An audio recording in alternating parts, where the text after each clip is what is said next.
What's up, YouTube? Welcome back for another NFL offseason breakdown. Today we got the NFC East. I'm gonna make sure I say it right. I know last video I said some other stuff, but NFC East is today's video. I want to break down their draft, their offseason, some questions that were addressed during the offseason, and how they project entering this upcoming season.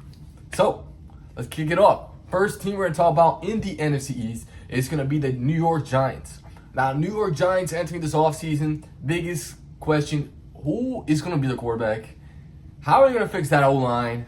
And maybe adding some more weapons to that team and addressing the secondary, of course. The secondary was a big problem for them last season. So let's get into it with their draft picks. Their draft picks.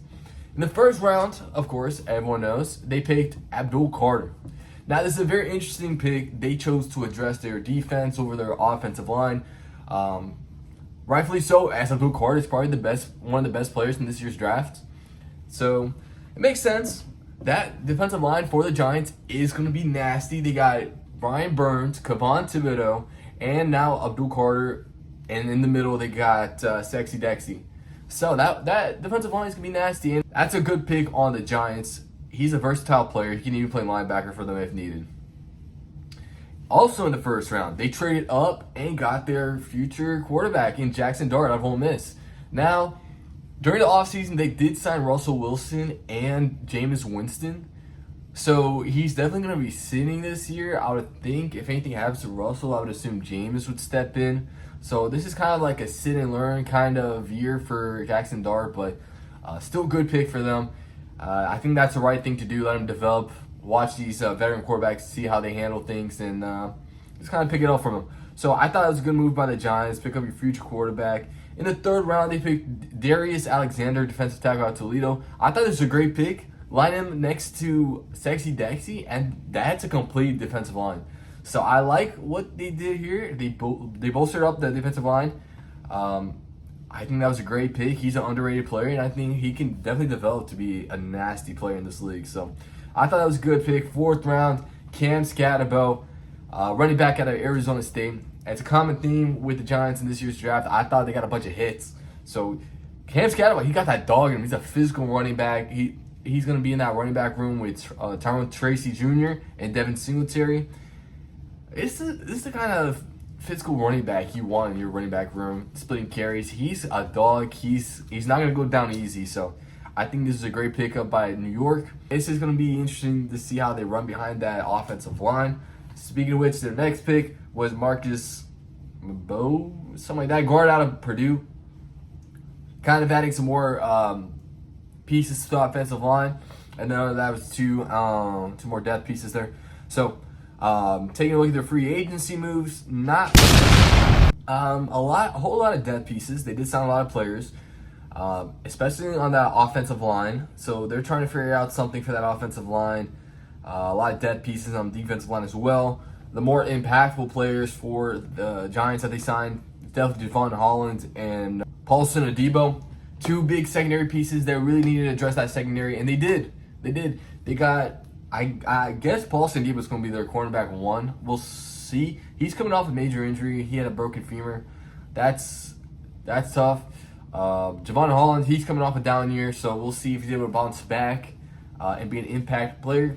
And something that has been stated before, it's interesting to see that the Giants are willing to spend $15 million on Javon Holland, but not willing to re-sign Xavier McKinney last year. Looking at the secondary, though, they got Tyler Nubin, Javon Holland, two safeties, and then they got the Paulson Adebo. That's a young secondary, and I think they can develop to be a pretty solid secondary core. You pair that up with that nasty defensive line. As of right now, it seems, just look at their depth chart right now, this definitely things are going to change.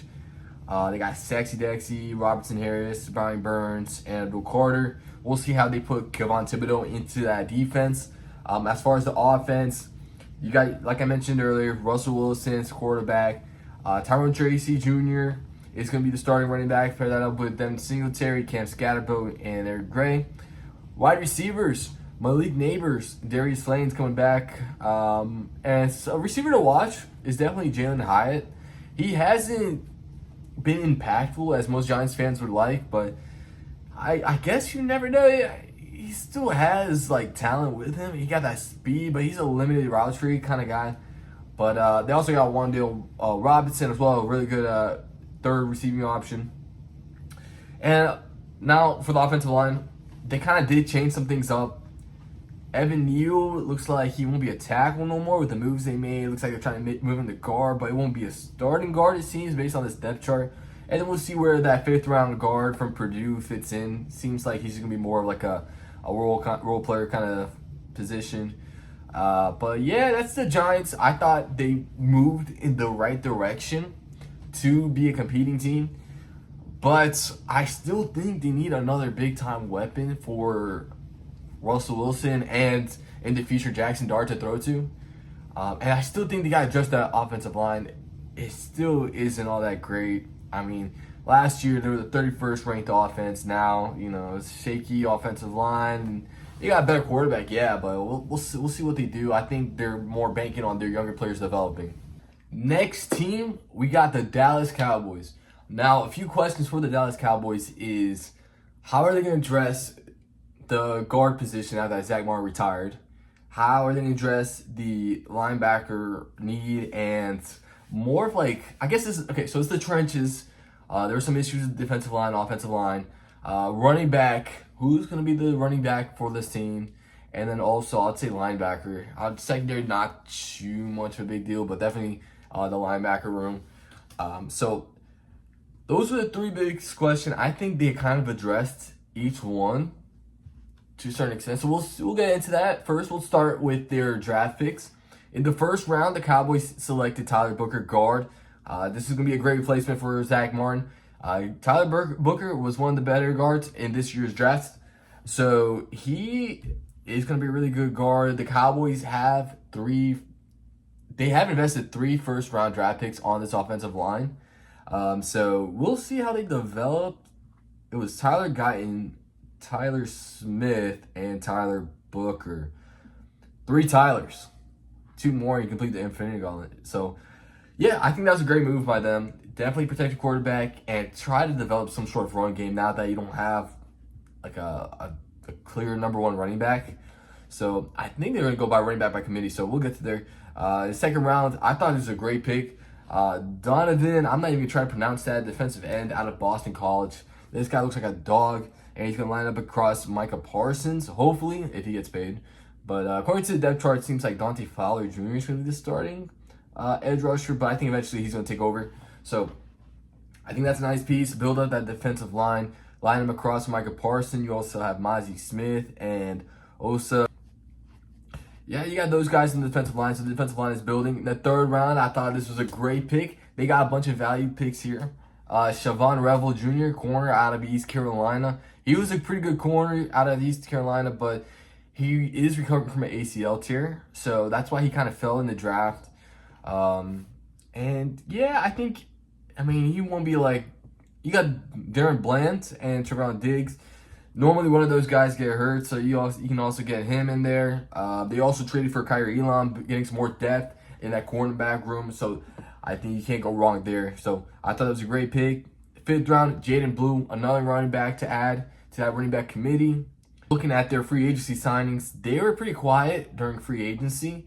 One of their bigger pickups, I guess, could be Kenneth Murray Jr. That fills a need in the linebacker room. They do have Overstone. He was a great linebacker when he was playing. Unfortunately, he's coming off a major injury, so we'll see. Kenneth Murray Jr. hasn't done all that much with... he's coming from the Titans. They traded for Kenneth Murray from the Titans. His career, he hasn't done all that much. They also signed Dante Fowler Jr., like I mentioned earlier. Other than that, Miles Sanders and Javonte Williams are probably the biggest names they got. So, yeah, take a look at this team's depth chart. You still got Dak Prescott. They also traded for Joe Milton III to be their backup quarterback. He's a very athletic freak type of quarterback.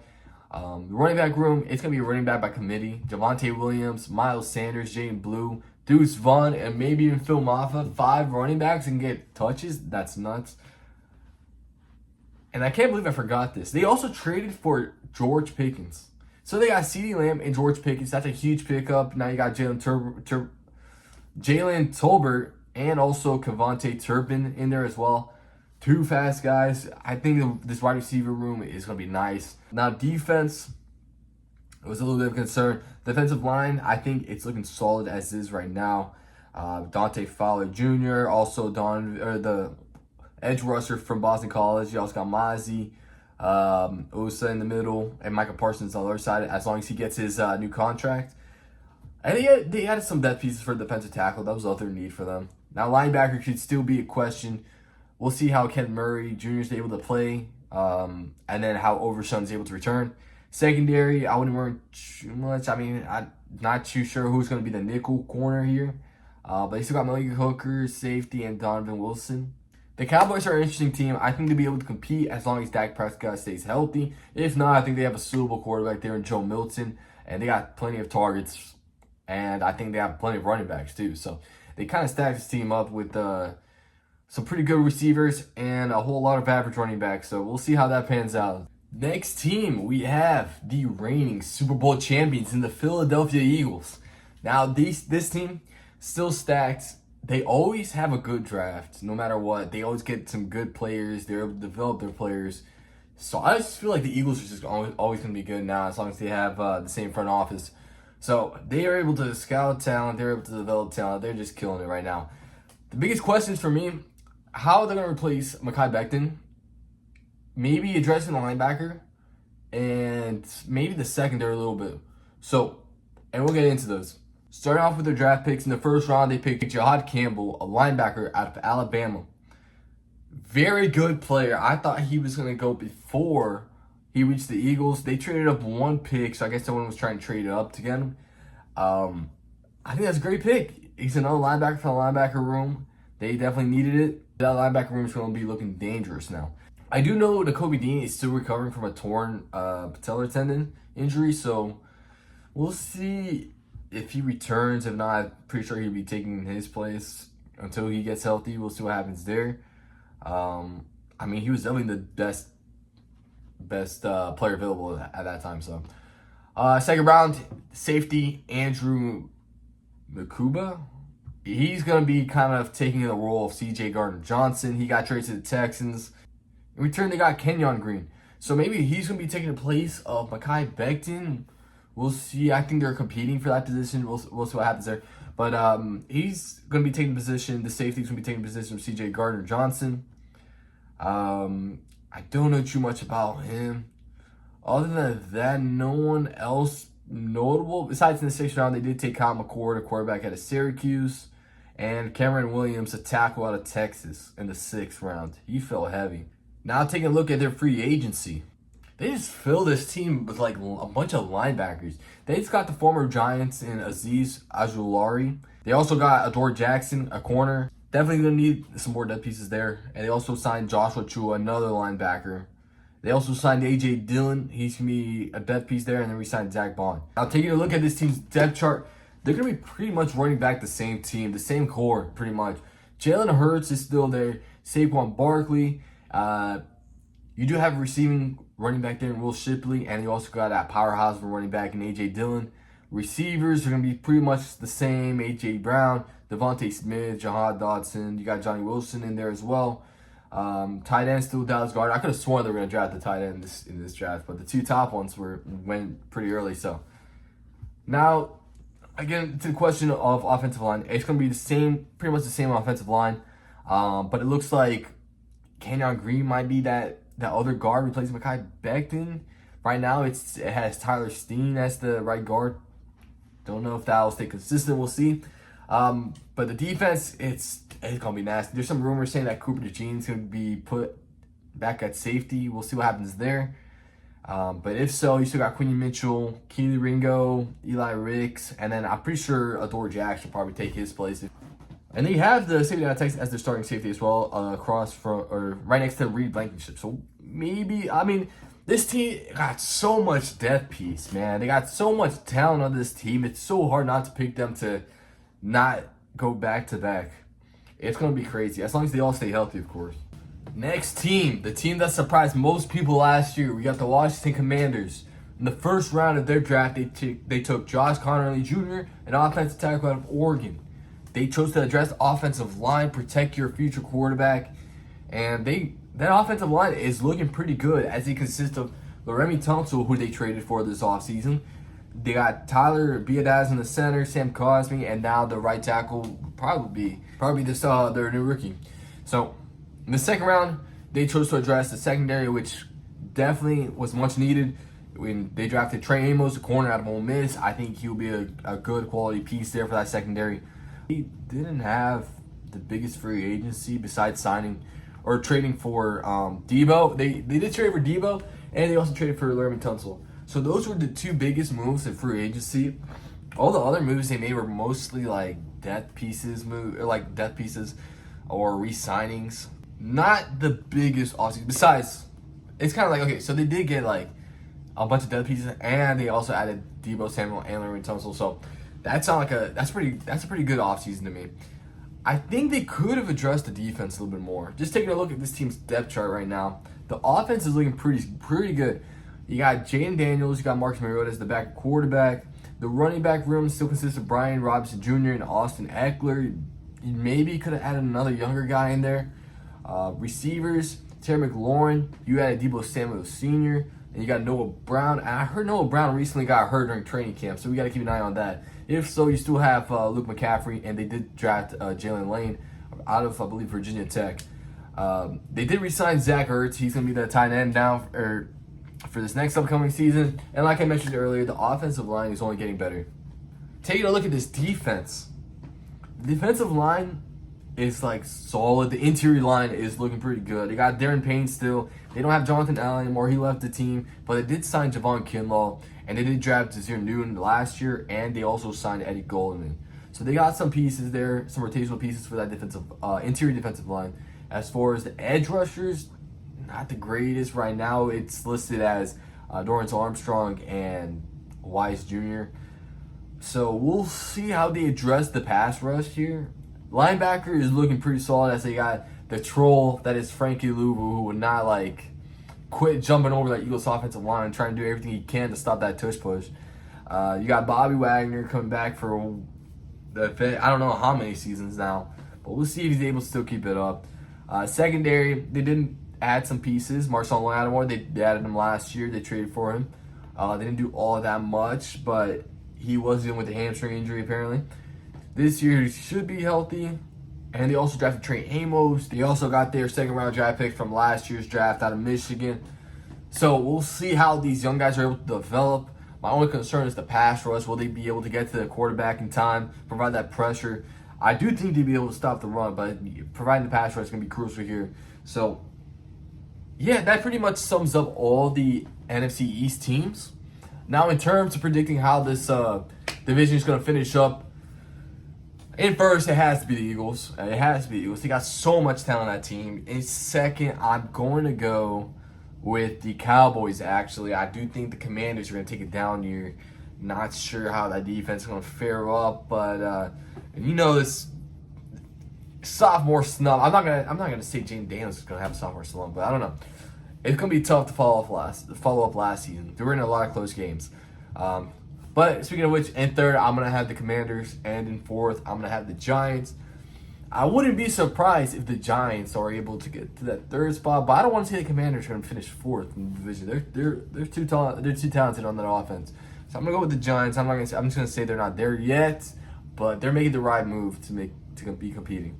The Giants, their only concern is Brian Daboll and their GM's job are on the line. So, I mean, you might be entering next year with a new coach and a new GM, and that might lead you going to a different direction. So that might be a little bit cause of concern. So we'll see what happens there. So Eagles, Cowboys, Commanders, Giants.